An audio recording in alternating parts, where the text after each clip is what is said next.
Okay, this is day one of the Raybuck Auto Body Parts 53 Chevy pickup build.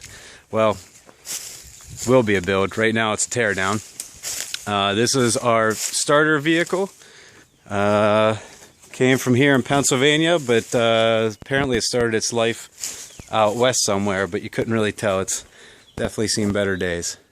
So we're cleaning it up, stripping it down today, gonna get it into the garage, and gonna start seeing what we need to get, and then we're gonna be taking a lot more videos, hopefully, of all the panels and other pieces that we can put on it and show you what our parts look like.